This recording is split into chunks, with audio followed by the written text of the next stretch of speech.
Яа бүгдэнд нүглөөний мэнд хүргье. За би зүгээр асуулт гэхээс илүүтэй бас нэг зарчмын зүйлийг хэлмээр байна. Яг авилгалтай тэмцэх гэхээр ерөөсөө нэг байгууллагын л одоо асуудал юм шиг нэг байгууллагаас энэ авилгалын төсөөлийн индексийг одоо нэгж байгаа зүйлүүд бас их яригдах юм. Тэгэхээр энэ авилгалын төсөөлийн индекс муу байгаа гэдэг бол засгийн газар улсын хурал хэрхэн ажиллаа хийж байгаа вэ гэдэг л асуудал байна. Өөрөөр хэлэх юм бол бид өөрсдөөсөө энэ шаардах хэрэгтэй болоод байгаа. Тэгэхээр энэ авилгалын төсөөлийн индексийг бас урагшлуулахын тулд улс төрийн намын санхүүжилтийн тухай хуулийг, төрийн өмчт компани засаглалын асуудлыг, тендер худалдаа авалтын тухай хуулийг, шүгэл үлээгчийн эрх зүйн байдлын тухай хууль зэргийн хуулиудыг батлах асуудал байж байгаа маа. Эдгээр хуулиудыг хийж бас энэ авилгалтай тэмцэх асуудал дээр нэлээд агцгаарнаа. За дээрэс нь одоо сүүлийн 30-аад жил дээр бас нийгмийн суурь дэвтцүүд дээр ерөөсөө хөрөнгө оруулалт хийгээгүй. Жишээ нь цахилгаан станц гэхэд 40 жил хөрөнгө оруулалт хийгээгүй байгаа байхгүй 4-р цахилгаан станцаас хойш. Тэгэхээр энэ дид үтцийн хүртээмжгүй байдал чинь өөрөө энэ авилгалын суурь шалтгаан болж байгаа. Энэ хүртээмжгүй байдал дээр чинь дулаан цахилгаанд холбогдохын тулд одоо эрх мэдэлтний гэдэг юм үүдийг сахиж бас одоо гарыг нь хөндрүүлэх ийм зүйлүүд явдаг. Тэгэхээр энэ зүйлүүдийг шийдэхгүйгээр авилгалын төсөөлийн индексийг урагшлуулах, авилгалтай тэмцэх ажил дээр бас агц харахад одоо том бэрхшээлтэй байгаамаа. Тэгэхээр энэ дээр бид нар бас анхаармаар байна. Тэгээ ер нь Transparency International байгууллагаас бол 180 орны одоо яг энэ улс орны энэ авилгалын төсөөлийн индексийг гаргадаг 13 шалгуур үзүүлэлтээр гаргадаг. За манай дээр бол энэ 13 шалгуур үзүүлэлтийн 8-ыг хэрэгэлдэг. Тэгээ энэ шалгуур үзүүлэлтээс одоо 8 шалгуур үзүүлэлтээс Дэлхийн банкны эрсдлийн үнэлгээг авч үздэг. За улс орнуудын эрсдлийн үнэлгээг үздэг.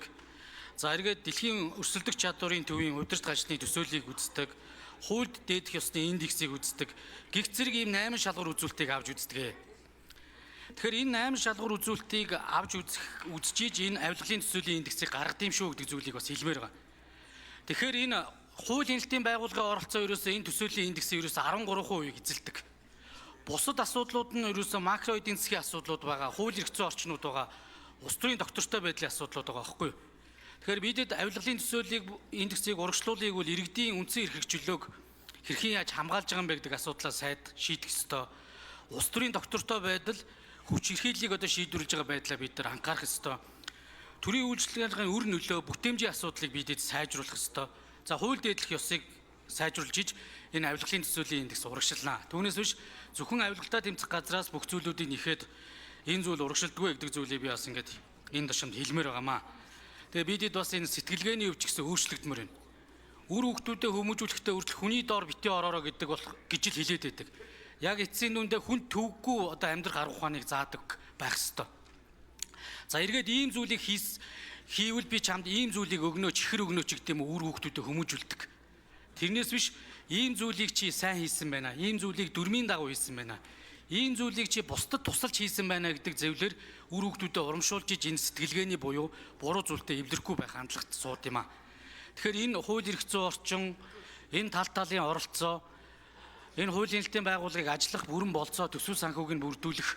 За дээрэс нь энэ ерөөсөө л сэтгэлгээ энэ дид үтцийн хүртээмжийг сайжруулж иж бид энэ авилгалын төсөөлийн индексийг урагшуулна гэдэг зүйлийг би энэ ташаанд хэлмээр байна. Тэгээд Дашдава даргаыг бол зарчмын хувьд дэмжиж байна. Ажилтайгаа одоо танилцах гэдэг юм уу цаг алдах ямар шаардлага байхгүй. Тодорхой хийж байгаа ажлууд ч гэсэн үр дүн гарсан. Энэ өнгөрсөн цаг хугацаанд бас зөвхөн хэрэгэн шийдвэрлэх ажиллагааны явцад одоо ажиллахаасаа гадна авилгалтай тэмцэхийн үндэсний хөтөлбөрөөр батлуулж чадсан байгаа. ФАТВ-ийн жагсаалтаа За сайн зэрэг шүү үг хэллээ.